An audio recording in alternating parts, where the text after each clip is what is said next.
Welcome to my channel. So this video, I am just going to read you a couple parts in the discovery. Still just trying to go through it, just, you know, do some read-throughs, pick out some interesting parts, and then hopefully, you know, I could get together with Randy and we could do a live soon, because I still want to discuss with you guys the new videos and audio that's came out with NK and Chris. I haven't even got to discuss that, but I was kind of waiting to do that with Randy, where we could do a discussion video, so I have somebody to kind of like bounce my ideas back and forth with, or, you know, during a live. I definitely want to do a live where we could discuss that, because I haven't got a chance to discuss those videos with you. And I want to hear what you guys think, and we could tell you what we think, and so hopefully that'll be coming up. So I just wanted to read you a couple things.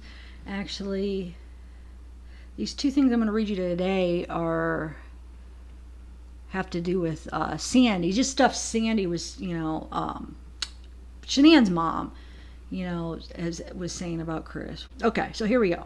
On Monday, August 13th, 2018, at approximately 11 p.m., I was requested to assist in the search for a mother and her two juvenile daughters in the Windham Hill subdivision. The mother and daughters were identified to me as Shanann Catherine Watts, Bella Marie Watts, and Celeste Catherine Watts. It was explained to me that there had been no contact with Shanann or the daughters throughout the day, and that she had not contacted any of her friends or family. It was further explained that she and her husband Christopher had discussed separating from each other early that morning, and that a friend of hers had called in a check well-being because Shanann and the two girls had not been heard from or seen that day, and that Shanann had not taken any identification, vehicle, money, cell phone, credit cards, children's car seats, etc. I was requested to help search through the Windham Hill subdivision homes, which are currently under construction, in case Shanann and the girls had for some reason sought refuge there. I had helped search through numerous homes which were open and under construction, as well as construction dumpsters in the Windham Hill area, to try to locate any evidence of the three. I did not observe anything which would indicate Shanann or her daughters were in that area. I was then requested by Sergeant Bakes to enter Shanann, Bella, and Celeste into the CCIC NCIC as missing persons with a request to check on their well-being if contacted. At approximately 2 a.m. on Tuesday, August 14th, 2018, I contacted Christopher to gather some information that was required on the missing persons report. Example, the girl's height, weight, hair, eye color, and any scars or marks.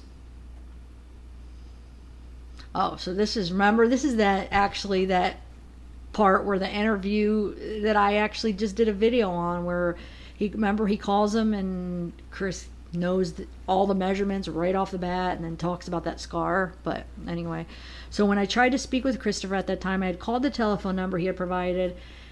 Several attempts had been made to call Christopher, but when the number would be connected, there was just dead air. At approximately 2:05 a.m., I received a call from Christopher from a different telephone number.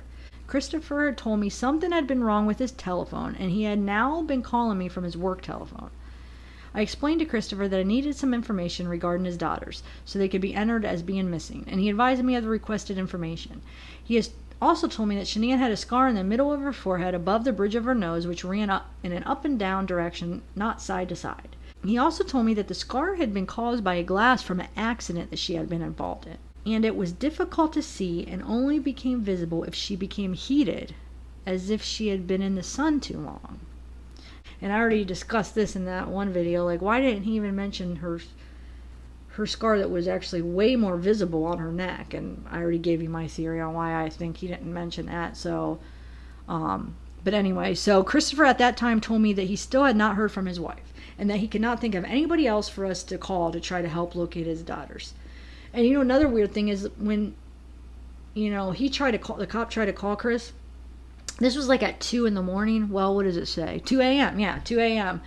You would think if you got a phone call at 2 a.m., you know, from the cop, and your wife's missing, you would think, you know, the first thing you would ask is, oh my God, did you find her? Because, you know, you would think they had some kind of news. Like, did you find her? What'd you find out? What do you have? Like, what's going on? You know, and he didn't. But, I mean, we know why he didn't now, because he knew they weren't going to find her, or if they did, you know what I'm saying? He knew the situation, but like, God, he was that bad. He couldn't even like fake how to pretend to be like concerned.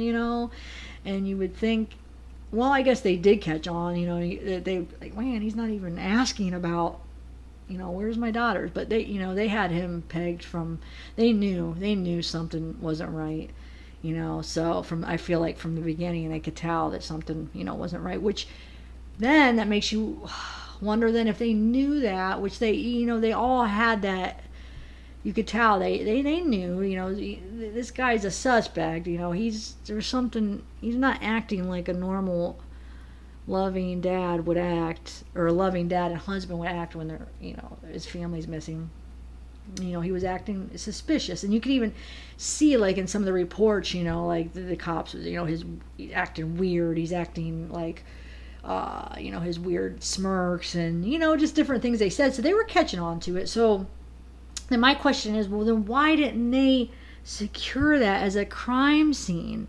Like I could see if it was like, oh no, there's no way, they didn't think that it was him, so they just thought, oh, it has to be something else. So they never, thought to secure that. But like with them knowing and having these signs, you think that they would have, man, yeah, just made sure that he got out of there and just made that a crime scene. And even if they didn't suspect him, because even if it wasn't him and it was somebody else, it would have happened in the house, so I'm still confused why they had to wait till so long to make it a crime scene. Does anybody know that? Because why didn't they just do it that same day, or later that night, or whatever,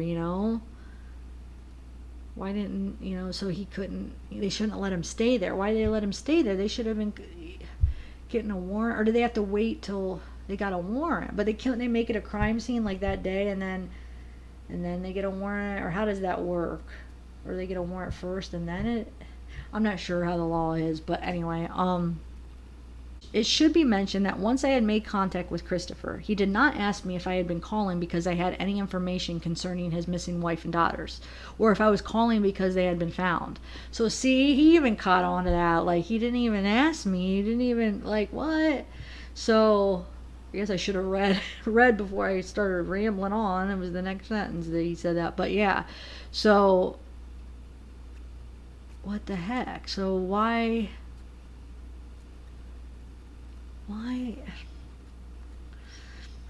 Oh, I guess, that's why, because they want to keep him like not feeling pressure and not feeling, because they want to keep him talking and not, a lot of people that were smart, they would have got a lawyer, but they want to keep him from getting a lawyer and feeling like pressure and feeling like they were, blaming him, because then he might stop talking and just like freeze up and get a lawyer. So they kind of want to keep him not like they're suspecting him. They like to keep it so that hopefully he'll end up freely talking, or being able to trust them, build that trust. So then maybe eventually he'll either screw up on accident as he's talking, give them information, or like just end up feeling like you could trust him to give him information. I'm not sure, but like I know that their technique is they don't want to make him feel, mostly get to the point where he feels like he needs to get a lawyer, so, which he should have, like right at the beginning, like he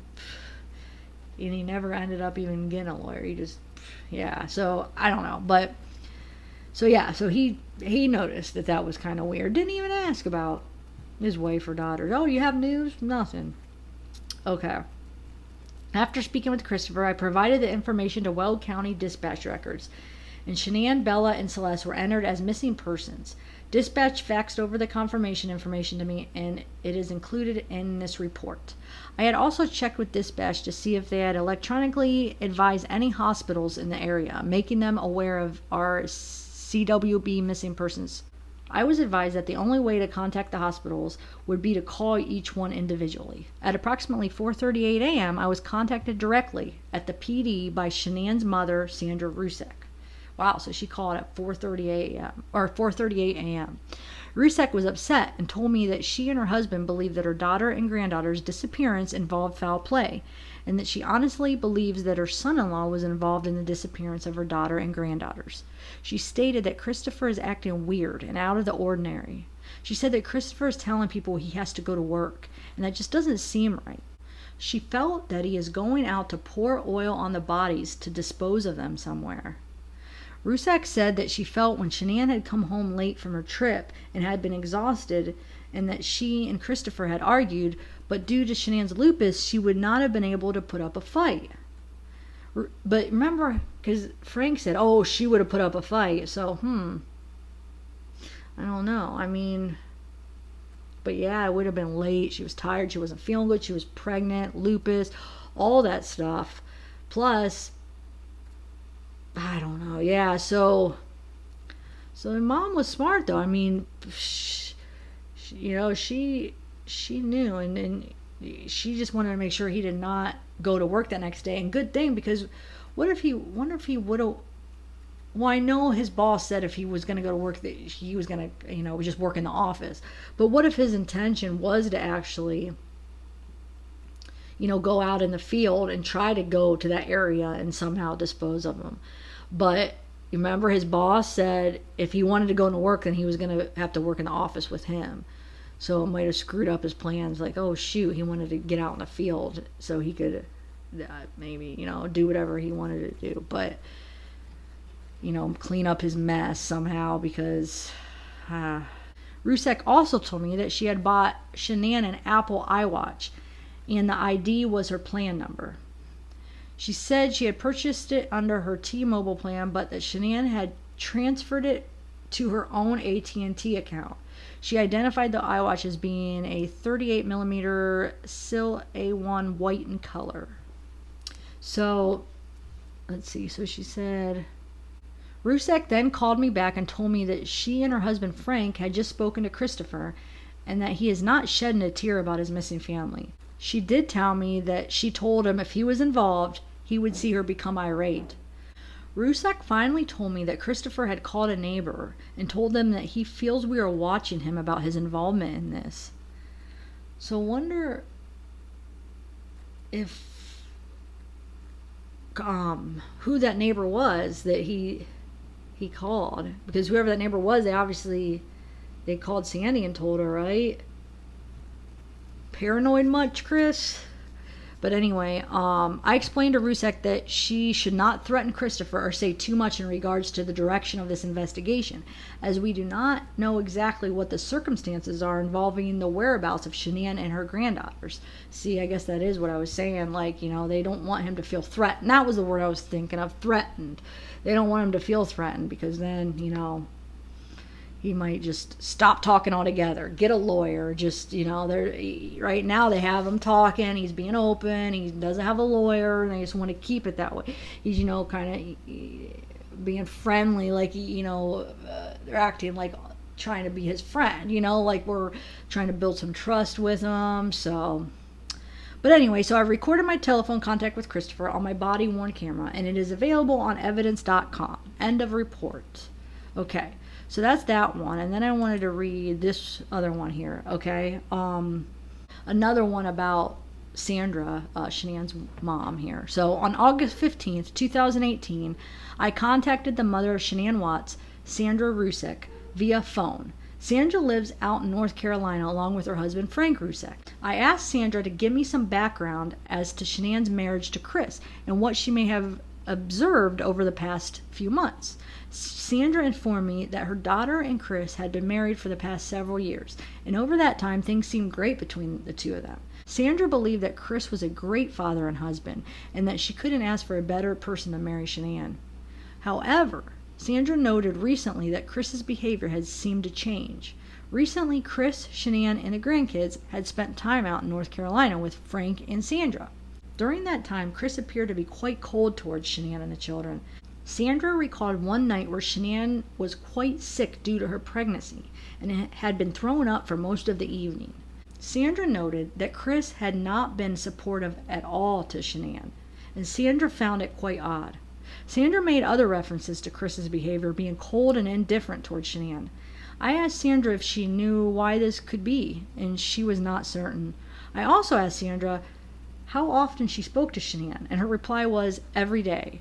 Sandra described her relationship with Shanann to be extremely close, and they would talk on the phone frequently. They also chatted on video via Skype as well.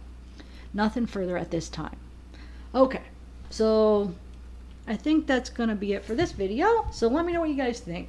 I just found that, let me know what you guys think. I just found that kind of interesting how she's told the cop or the agent that she thought Chris was going to go pour oil over them. So she was on to something. I mean, she knew. I mean, for the Chris to be, you know, this person that everybody's like, oh, he's this loving dad, loving husband, he'd never do anything like that. And for her to catch on to that, you know, to think that though, you know, and then to think like not only would he do something like that, but he would go dispose of it and be that cruel to their bodies, like, wow. So there must have been some signs. Like she said, well, he's just been acting weird. It's just, I just found that kind of interesting. I don't remember reading that the first time where she thought,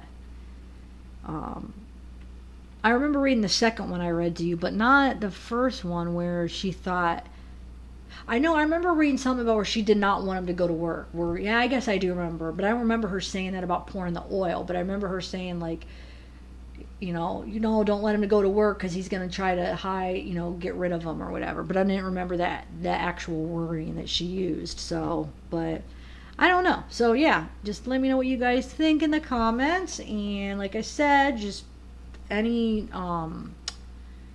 requests on what part of the discovery to read through, let me know.